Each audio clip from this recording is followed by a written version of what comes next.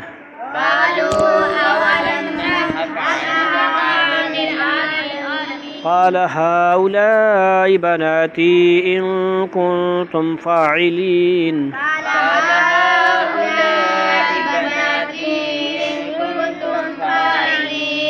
لعمرك إنهم لفي سكرتهم يعمهون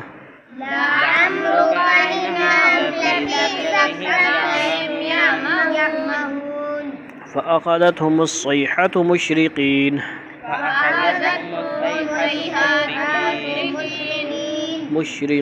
قاف موٹا پڑھنا فجعلنا عاليها سافلها وأمطرنا عليهم حجارة من سجيل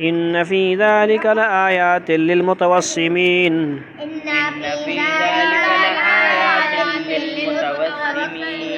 وإنها لبسبيل مقيم إن في ذلك لآية للمؤمنين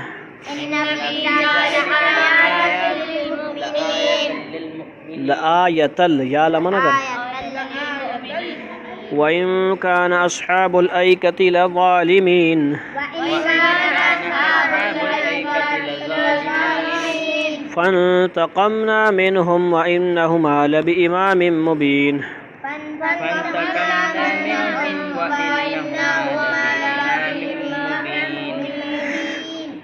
ولقد كذب أصحاب الحجر المرسلين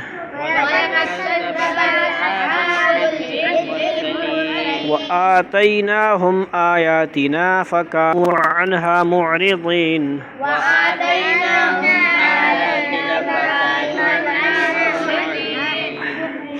وكانوا ينحتون من الجبال بيوتا آمنين فأخذتهم الصيحة مصبحين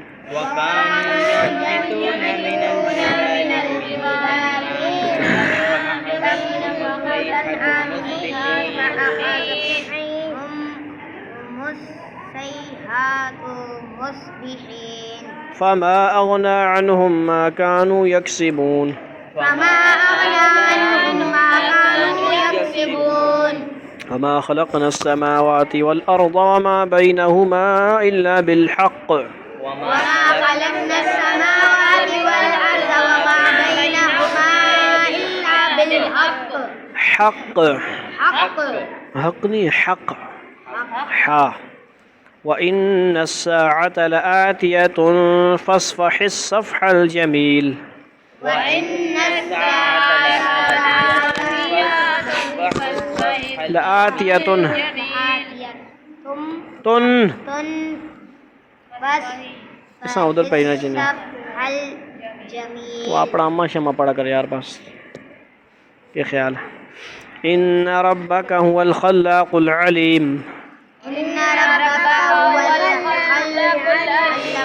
خلاق العلیم الخلاق العليم ولقد آتيناك سبعا من المثاني والقرآن العظيم ولقد آتيناك سبعا من المثاني والقرآن العظيم لا تمدن عينيك إلى ما متعنا به أزواجا منهم ولا تحزن عليهم واخفض جناحك للمؤمنين لا تمدن عينيك إلى ما متعنا به أزواجا منهم ولا تحزن عليهم واخفض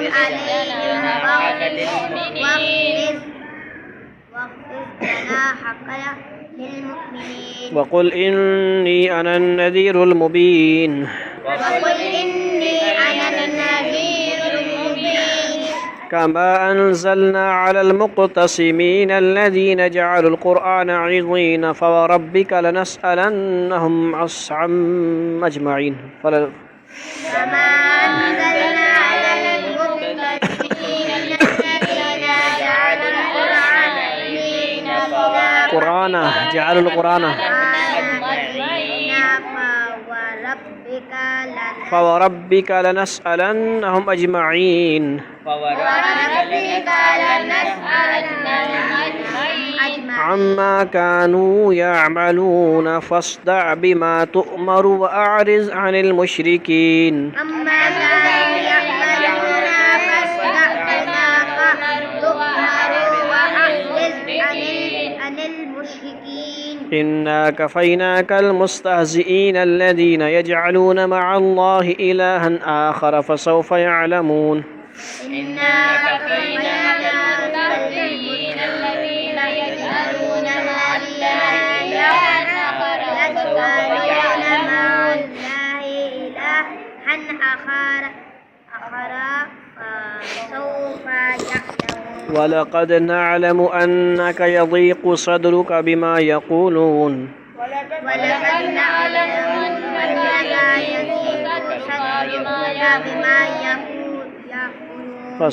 يقولون فسبح بحمد ربك وكن من الساجدين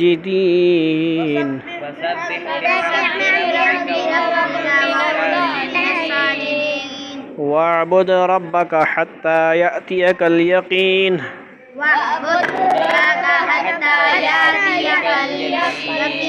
صدق الله مولانا العظيم سبق پڑھاؤ جاؤ جی آیت نمبر کتنی سے بھائی ترجمہ سورہ ابراہیم کے بھی آخری رکوع میں ابراہیم علیہ السلام کا ذکر تھا اور سورہ حجر کے بھی آخری رکوع میں سورت کا جو نام ہے حجر ان کا ذکر ہے اصحاب الحجر آیت نمبر 45 سے آیت نمبر 99 پھر 45 تو سنا یار ان المتقین فی جنات وعیون پیچھے کیا تھا 7 دروازے کہتے تھے جہنم کے تھے نا تو یہاں پہ جنت کا کچھ بیان ہو رہا ہے نہیں ان المتقین فی جنات وعیون دوسری طرف متقی لوگ باغات اور چشموں کے درمیان رہیں گے سبحان اللہ ادخلوها بسلام آمین ان سے کہا جائے گا کہ ان باغات میں سلامتی کے ساتھ بے خوف ہو کر داخل ہو جاؤ ڈرتے ڈرتے نہیں جیسے یہاں پہ امرود توڑنے کے لیے یا انار شنار توڑنے کے لیے چھپ چھپ کے توڑتے ہیں وہ حرام ہے گھروں سے بھی امرود توڑنا یہ کیا ہے؟ منع ہے۔ اجازت لے کے نہیں دیتے تو توڑو نہیں، آرام ہے وہ، ٹھیک ہو گیا۔ وہاں سے کہا جائے بھائی آپ کی اپنی پراپرٹی ہے بھائی، کاغذات جنت کا ٹکٹ ہی سارا کچھ کاغذات ہے، نامہ مال آپ کا پاس ہو گیا، بس ٹکٹ مل گئے۔ اب انلمیٹڈ، آسمان میں بناؤ، چاند پہ بناؤ، سورج پہ بناؤ، مریخ پہ بناؤ، جو مرضی کرو، جو اپنے کنٹرول میں لاتے ہو مزے کرو، دل میں بس بٹن دبانا پڑے گا آپ کو۔ وَلَحْمِ طَيْرٍ مِّمَّا يَشْتَهُونَ، ٹھیک ہے، جو آپ چاہیں گے وہ آپ کی چاہت بٹن ہوگی، وہ آپ چاہیں گے زبان سے نہیں بولیں گے تو کیا ہوگا؟ آ جائے گا، مل جائے گا۔ تو اس لیے دنیا میں ہم گزارا کریں آخرت کو بنانے کے لیے، سارا کچھ ادھر، ٹھیک ہے جی، ہر معاملے میں اپنی محنت کو نہ لگائیں اور وہاں آخرت کی مقابلے میں کامیاب ہو جائیں۔ اسکول میں فیل ہو گئے خیر ہے، کوئی بات نہیں، ادھر فیل نہیں ہونا چاہیے۔ کوئی نہ کوئی اللہ تعالیٰ آپ سے، اگر آپ دین پر چل رہے ہیں، متقی ہیں، ان المتقین فی جنات، پہلی آیت میں کیا ہے؟ متقی لوگوں کے لیے فرمایا جا رہا ہے، یہ نہیں کہا جائے اگر جو 12ویں پاس ہو جائے، میں پاس ہو جائے اس کے لیے جنت ہے۔ اس محاذ میں بھی آپ نے محنت تو کرنی ہے، ضرورت ہے، اس سے آپ کو ڈی موٹیویٹ نہیں کیا جا رہا، اصل مقصد کی طرف دھیان دیا جا رہا ہے کہ اصل مقصد، ٹھیک ہے جی۔ وَنَزَعْنَا مَا فِي صُدُورِهِم مِّنْ غِلٍّ إِخْوَانًا عَلَىٰ سُرُرٍ مُتَقَابِلٍ، ان کے سینوں میں جو کچھ رنجش ہوگی اسے ہم نکال پھینکیں گے، وہ بھائی بھائی بن کر آمنے سامنے اونچی نشستوں پر بیٹھے ہوں گے، ٹھیک ہے جی۔ آپس میں تو دونوں نہیں لگتی تھی ایک دوسرے کی، لیکن وہاں پہ یہ سب ختم ہو گئے، دل میں سے کھوٹ ختم ہو جائے گی، دل میں سے ایک دوسرے کے لیے عداوت نفرت ختم۔ یعنی دنیا میں ان رات کے درمیان اگر کوئی رنجش رہی تو جنت میں پہنچنے کے بعد اللہ تعالیٰ وہ ان کے دلوں سے نکال دیں گے، یعنی وہاں پہ اچھائی اچھائی ہوگی نا، دل میں بھی اور ظاہری باطنی ہر طور پہ۔ لا یمسہم فیہا نصب ولا ھم منھا بمخرجین، وہاں نہ کوئی تھکن ان کے پاس آئے گی، نہ ان کو وہاں سے نکالا جائے گا۔ یہ نہیں کہ بھائی چل خالی کار مہینہ پورا ہو گیا، کرایہ اگلا کار ڈھونڈ، جنت کا کرایہ پورا ہو گیا، بس اب چلو 50 سال ہو گئے، اب بس اگلے کوئی اور جنت جا کے ڈھونڈ، ایسے نہیں ہوگا، انلمیٹڈ جگہ ہوگی، ٹھیک ہے جی، ہمیشہ کی پراپرٹی الگ دیں گے۔ اللہ تعالیٰ اپنا امر کون جس طرح استعمال کرتے ہیں وہ اللہ تعالیٰ جنتیوں کو بھی دے دیں گے، مزے کرو، یہ آپ کا اختیار ہے، ٹھیک ہے جی، آپ مزے کریں۔ دنیا میں آپ نے میری لیے تکلیفیں برداشت کی، جہاد کیا، نمازیں پڑھیں، گشتیں کی، ملاقاتیں کی، دین کے لیے ذکر سیکھا، اصلاح کر اپنے خواہشات پر قابو پایا، بہت سارے آپ نے مشکلاتیں جھیلی ہیں، کافروں کے ساتھ لڑے آپ، ٹھیک ہے جی، ظالموں کے ظلم سہے آپ نے، لیکن آپ نے دین نہیں چھوڑا، اسلام پہ اب جمے رہے، آپ عمل کرتے رہے، آج آپ کے لیے مزے ہی مزے ہیں، ہمیشہ کے لیے آپ داخل ہو جائیں گے۔ نبئ عبادی انی انا الغفور الرحیم، میرے بندوں کو بتا دو کہ میں ہی بہت بخشنے والا بڑا مہربان ہوں، وان عذابی هو العذاب العلیم، اور یہ بھی بتا دو کہ میرا عذاب ہی دردناک ہے، وہ بڑا دردناک ہے۔ یعنی ہوا کو استعمال کیا، عذاب کا جب معاملہ ہے تو اس کو تھوڑا غائب کر دیا، سامنے بات نہیں کی عذاب کی، یہ بھی بڑے نقطے کی بات ہے لیکن وہ علماء جانتے ہیں۔ وَنَبِّئْهُمْ عَنْ ضَيْفِ ابراہیم، اور انہیں ابراہیم کے مہمانوں کا حال سنا دو۔ مہمانوں سے مراد وہ فرشتے ہیں جو حضرت ابراہیم کے پاس بھیجے گئے تھے، اوپر یہ بیان کیا گیا تھا کہ اللہ تعالیٰ کی رحمت بھی وسیع ہے، اس کا پہلے بھی بیان سنا نا آپ نے فرشتوں کا کہ نہیں؟ واقعہ ہے ذہن میں پیچھے جو سورہ، ٹھیک ہے جی، پاس بھیجے، اوپر یہ بیان کیا گیا تھا کہ اللہ تعالیٰ کی رحمت بھی وسیع ہے اور عذاب بھی بڑا سخت ہے، لہذا ہے کہ انسان کو نہ اللہ تعالیٰ کی رحمت سے مایوس ہونا چاہیے اور نہ اس کے عذاب سے بے فکر ہو کر بیٹھنا چاہیے۔ اس مناسبت سے ان مہمانوں کا یہ واقعہ ذکر فرمایا گیا ہے کیونکہ اس واقعے میں اللہ تعالیٰ کی رحمت کا بھی بیان ہے کہ یہ فرشتے حجرت ابراہیم کے پاس بڑھاپے میں، حجرت ابراہیم علیہ السلام کے پاس بڑھاپے میں اسحاق جیسے بیٹے کی پیدائش کی خبر لے کر آئے۔ حجرہ ابراہیم کے پاس، یہ کیا لفظ ہے یار، ہجرت لکھا ہوا ہے۔ اسحاق جیسے بیٹے کی پیدائش کی خبر لے کر آئے، اور اللہ تعالیٰ کے سخت عذاب کا بھی ذکر ہے کہ انہی فرشتوں کے ذریعے حضرت لوط علیہ السلام کی قوم پر عذاب نازل کیا گیا۔ یہ واقعہ قدر تفصیل کے ساتھ سورہ ہود آیت نمبر 69 سے 83 میں گزر چکا ہے، ٹھیک ہے، 79 اور 69 سے لے کر 83 میں۔ اس کی مختلف حصوں کی وضاحت ہم نے وہاں کی ہے، پڑھا ہم نے، ریکارڈ ہو چکا ہے۔ اذ دخلوا علیہ فقالوا سلاما قال انا منکم وجلون۔ اس وقت کا حال جب وہ ان کے پاس پہنچے اور سلام کیا، ابراہیم نے کہا ہمیں تو تم سے ڈر لگ رہا ہے۔ حالانکہ سلام بھی کیا لیکن پھر بھی ڈر لگ رہا ہے، کیوں؟ وہ پیچھے آپ کو پتہ ہے نا، سورہ ہود میں گزر چکا ہے کہ حضرت ابراہیم علیہ السلام ان کے انسان سمجھ کر ان کی مہمانی کے لیے بچھڑے کا بنا ہوا گوشت لے کر آئے تھے، لیکن انہوں نے کھانے سے پرہیز کیا، جو اس علاقے کے رواج کے مطابق اس بات کی علامت تھی کہ یہ کوئی دشمن ہیں اور کسی برے ارادے سے آئے، اس لیے انہیں خوف محسوس ہوا۔ کیا نا، اذ دخلوا علیہ فقالوا سلاما، سمجھ آئی؟ قالوا لا توجل انا نبشرک بغلام علیم۔ انہوں نے کہا ڈریے نہیں، ہم تو آپ کو ایک صاحب علم لڑکے کی ولادت کی خوشخبری دے رہے ہیں۔ یہاں پہ نام نہیں ہے، وہاں پہ نام آیا تھا نا، کیا؟ من وراء اسحاق یعقوب۔ تو قال بشرتمونی علی مسنی الکبر فبما تبشرون، اور ابراہیم نے کہا کہ کیا تم مجھے اس حالت میں خوشخبری دے رہے ہو جبکہ مجھے پر بڑھاپا چھا چکا ہے، پھر کس بنیاد پر مجھے خوشخبری دے رہے ہو؟ قالوا بشرناک بالحق فلا تکن من القانطین، وہ بولے ہم نے آپ کو سچی خوشخبری دی ہے، لہذا آپ ان لوگوں میں شامل نہ ہو جو نا امید ہو جاتے ہیں۔ قال ومن یقنط من رحمت ربہ الا الضالون، ابراہیم نے کہا اب اپنے پروردگار کی رحمت سے گمراہوں کے سوا کون نا امید ہو سکتا ہے؟ قال فما خطبکم ایھا المرسلون، قالوا، یہ کدھر آتے ہیں؟ دو آیتیں۔ پھر انہوں نے پوچھا کہ اللہ کے بھیجے ہوئے، دو آیتیں کدھر آتی ہیں یہ؟ ہاں، انہوں نے پوچھا کہ اللہ کے بھیجے ہوئے فرشتوں، اب آپ کے سامنے کیا مہم ہے؟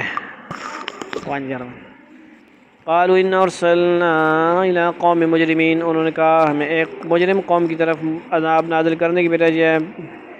الا آل لوط انا لمنجوهم اجمعین، البتہ لوط کے گھر والے اس سے مستثنا ہیں، ان سب کو ہم بچا لیں گے، ان کی الا امرأتہ قدرنا انها لمن الغابرین، سوائے ان کے بیوی کے ہم نے یہ طے کر رکھا ہے کہ وہ ان لوگوں میں شامل رہے گی جو عذاب کا نشانہ بننے کے لیے پیچھے رہ جائیں گے۔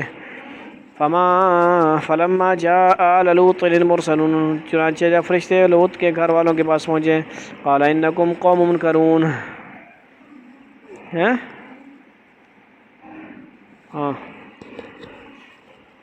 تو لوط نے کہا آپ لوگ اجنبی معلوم ہوتے ہیں۔ قال انکم قوم منکرون، حضرت لوط اپنی قوم کی بدفطرتی سے واقف تھے کہ یہ لوگ اجنبیوں کو اپنی ہوس کا نشانہ بنانے کی کوشش کرتے ہیں، اس لیے انہوں نے گھبراہٹ کا اظہار کیا۔ حضرت لوط کی اس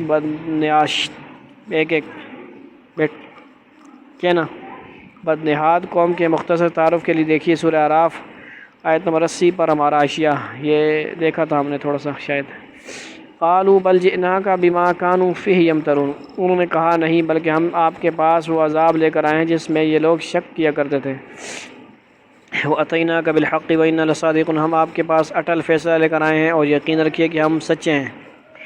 فَأَسْرِ بِأَهْلِكَ بِقِطْعٍ مِّنَ اللَّيْلِ وَاتَّبِعْ أَدْبَارَهُمْ وَلَا يَلْتَفِتْ مِنكُمْ أَحَدٌ وَامْضُوا حَيْثُ تُؤْمَرُونَ، لہذا آپ رات کے کسی حصے میں اپنے گھر والوں کو لے کر نکل جائیے اور آپ خود ان کے پیچھے پیچھے چلیے، اور آپ میں سے کوئی پیچھے مڑ کر نہ دیکھے، اور وہیں جانے کے لیے چلتے رہیں جہاں آپ کو حکم دیا جا رہا ہے۔ حضرت لوط علیہ السلام کو پیچھے چلنے کا حکم اس لیے دیا گیا تاکہ آپ اپنے تمام ساتھیوں کی نگرانی کر سکیں۔ یہاں سے کیا بات ثابت ہو رہی ہے؟ امیر صاحب کو پیچھے چلنا چاہیے، جب گشت کرتے ہیں جماعت والے کیا کرتے ہیں؟ امیر صاحب کو پیچھے ہونا چاہیے، اور یہ نبی صلی اللہ علیہ وسلم کی بھی سنت ہے، جماعت جب چل رہی ہوتی ہے آپ صلی اللہ علیہ وسلم سب کو آگے کرتے، خود پیچھے چلتے ہیں۔ سمجھ آ رہی ہے بات؟ تو اس کے یہ بھی ہو سکتا ہے کہ عورتوں کو بھی آگے چلائیں اور آپ پیچھے چلیں، بہت ساتھ ساتھ۔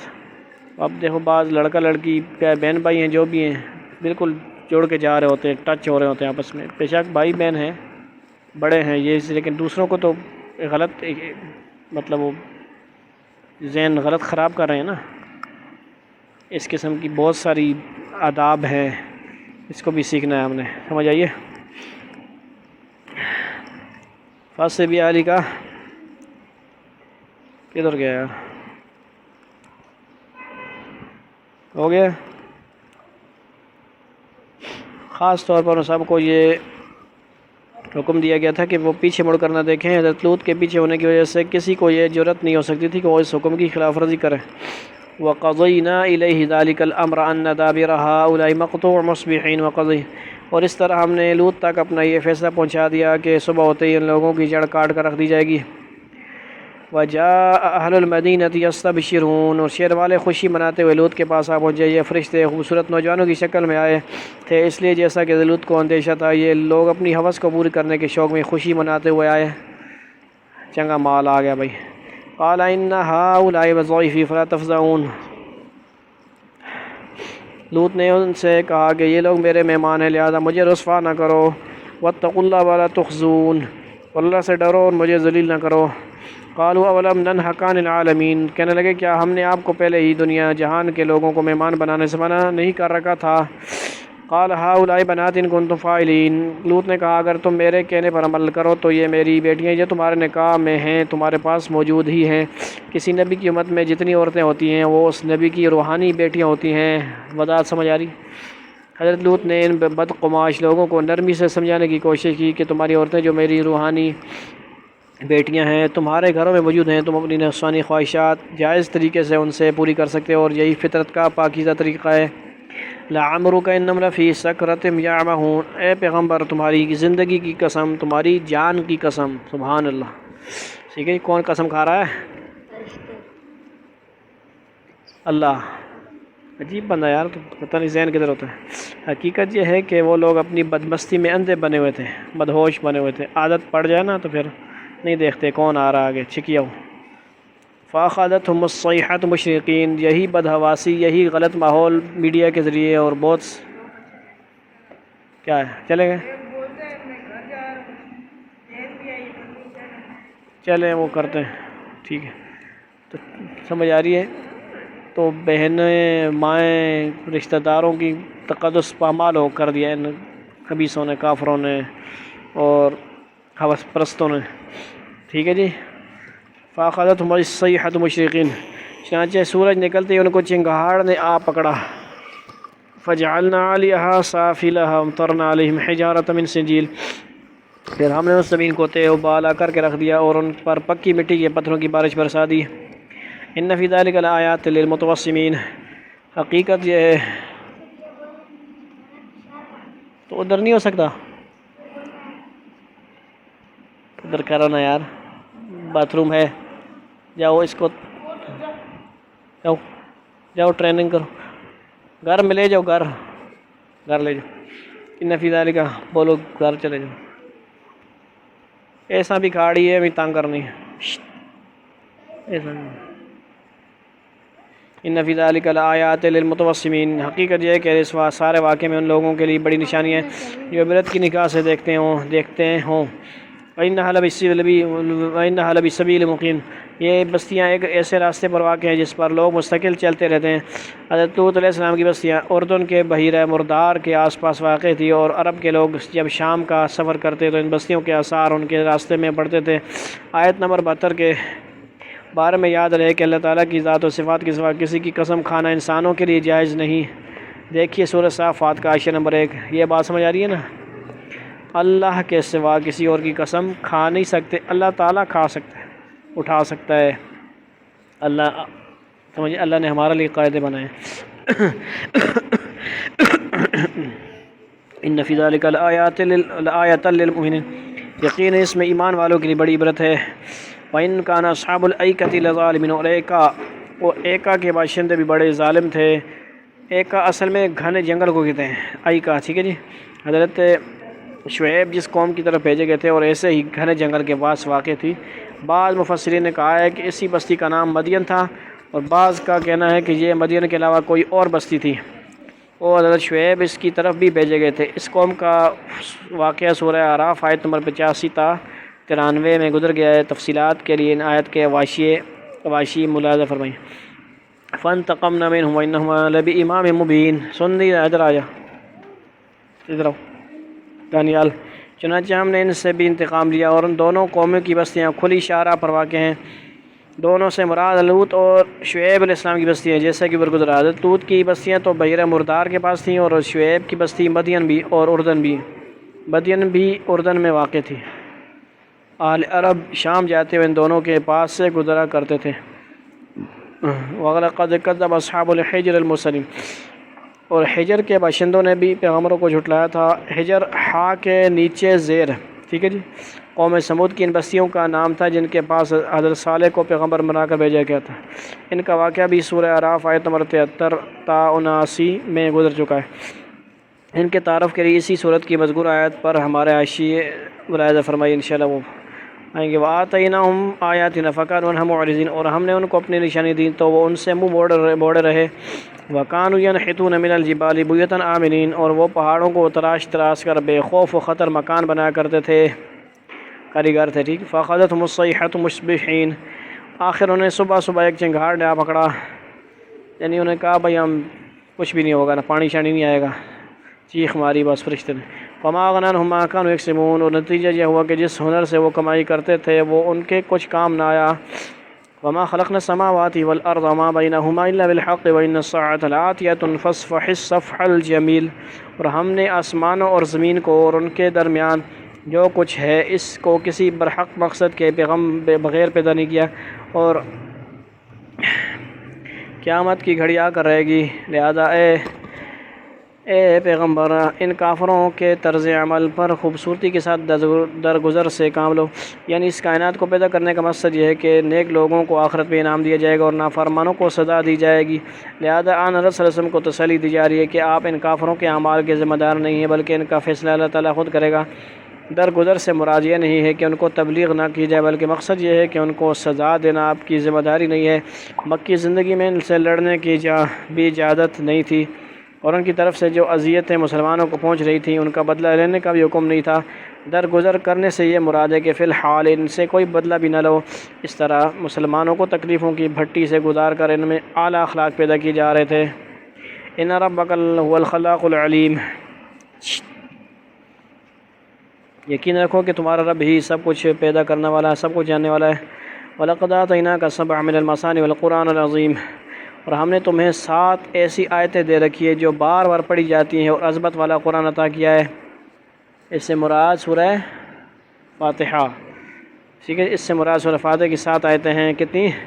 جو ہر نماز میں بار بار پڑھی جاتی ہیں۔ غالباً اس موقع پر سورۃ فاتحہ کا خصوصی حوالہ اس لیے دیا گیا ہے کہ اس صورت میں بندوں کو ایاک نعبد و ایاک نستعین کے ذریعے ہر بات اللہ سے مانگنے کی تلقین فرمائی گئی ہے۔ گویا یہ ہدایت فرمائی جا رہی ہے کہ جب کوئی تکلیف یا مصیبت پیش آئے اللہ تعالیٰ سے رجوع کر کے اسی سے مدد مانگو اور اسی سے صراط مستقیم پر قائم رہنے کی دعا کرو۔ لا تمدن عینیک الی ما متعنا به ازواجا منهم ولا تحزن علیہم واخفض جناحک للمؤمنین، اور تم ان چیزوں کی طرف ہرگز آنکھ اٹھا کر بھی نہ دیکھو جو ہم نے ان کافروں میں سے مختلف لوگوں کو مزے اڑانے کے لیے دے رکھی ہیں، اور نہ ان لوگوں پر اپنا دل کڑاؤ، اور جو لوگ ایمان لے آئے ہیں ان کے لیے اپنی شفقت کا بازو پھیلا دو۔ وقل انی انا النذیر المبین، اور کفر کرنے والوں سے کہہ دو کہ میں تو بس کھلے الفاظ میں تنبیہ کرنے والا ہوں، ڈرانے والا ہوں۔ کما انزلنا علی المقتسمین، اور یہ تنبیہ قرآن عظیم کے ذریعے اسی طرح نازل کی گئی ہے جیسے ہم نے ان تفرقہ کرنے والوں پر نازل کی تھی۔ الذین جعلوا القرآن عضین، جنہوں نے اپنی پڑھی جاننے والی کتاب کے حصے بکھرے کر لیے تھے، ٹکڑے ٹکڑے۔ اس سے مراد یہود اور عیسائی ہے۔ انہوں نے اپنی کتابوں کے حصے بکھرے اس طرح کیے تھے کہ اس کے جس حکم کو چاہتے مان لیتے اور جس کی چاہتے خلاف ورزی کرتے۔ یہاں پہ لفظ استعمال ہوا بکھرے۔ فارسی کے اندر میڈا جڑا نام ہے ادیر، اس کا نام ہے بخرا حصہ، اور آسان معنی کریں گے قسمت۔ یہ علم آپ کو ہونا چاہیے، یہ کسی کو نہیں پتہ، ہمارے بڑے بڑے اساتذہ کو بھی پتہ نہیں، مطلب علم میں آیا نہیں، انہوں نے تحقیق کے لیے کہا تھا کہ بتانا، ابھی تک موقع نہیں ملا۔ بتاؤں؟ آپ کو بتا رہا ہوں، پہنچا دینا جو طالب علم حضر ہو جائے نا۔ فَوَرَبِّكَ لَنَسْأَلَنَّهُمْ أَجْمَعِينَ، چنانچہ تمہارے رب کی قسم ہم ایک ایک کر کے ان سب کو سے پوچھیں۔ کوئی سمجھ آئی نا میں کیا کہا؟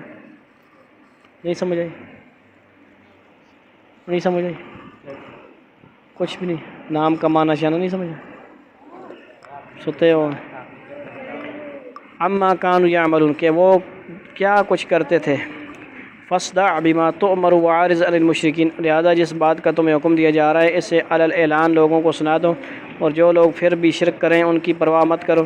یہ وہ آیت ہے جس کے ذریعے نبی صلی اللہ علیہ وسلم کو علی الاعلان تبلیغ کا حکم دیا گیا۔ اس سے پہلے آپ انفرادی طور پر تبلیغ فرماتے تھے۔ انا کفیناک المستہزئین، یقین رکھو کہ ہم تمہاری طرف سے ان لوگوں سے نمٹنے کے لیے کافی ہے جو تمہارا مذاق اڑانے والے ہیں۔ سمجھ آئی؟ الذین یجعلون مع اللہ الہا آخر فسوف یعلمون، انہوں نے اللہ کے ساتھ کوئی اور معبود گڑ رکھا تھا، چنانچہ قریب انہیں سب پتہ چل جائے گا۔ وَلَقَدْ نَعْلَمُ أَنَّكَ يَضِيقُ صَدْرُكَ بِمَا يَقُولُونَ، یقیناً ہم جانتے ہیں کہ جو باتیں یہ بناتے ہیں ان سے تمہارا دل تنگ ہوتا ہے۔ وَسَبِّحْ بِحَمْدِ رَبِّكَ وَكُن مِّنَ السَّاجِدِينَ، تو اس کا علاج ہے کہ تم اپنے پروردگار کی حمد کے ساتھ اس کی تسبیح کرتے رہو اور سجدہ بجا لانے والوں میں شامل رہو۔ وَاعْبُدْ رَبَّكَ حَتَّىٰ يَأْتِيَكَ الْيَقِينُ، اور اپنے پروردگار کی عبادت کرتے رہو یہاں تک کہ تم پر وہ چیز آ جائے جس کا آنا یقینی ہے۔ اس سے مراد موت ہے، یعنی پوری زندگی اللہ تعالیٰ کی عبادت میں گزار دو یہاں تک کہ اللہ تعالیٰ آپ کو وفات دے کر اپنے پاس بلا لیں۔ وآخر دعوانا الحمد للہ رب العالمین، اللہ رب العزت ہمیں بھی اب ساری زندگی عبادت میں گزارنے کی توفیق نصیب فرمائے، اور نافرمانی سے اللہ تعالیٰ ہمیں بجائے ایمان و سلامتی نصیب فرمائے۔ والسلام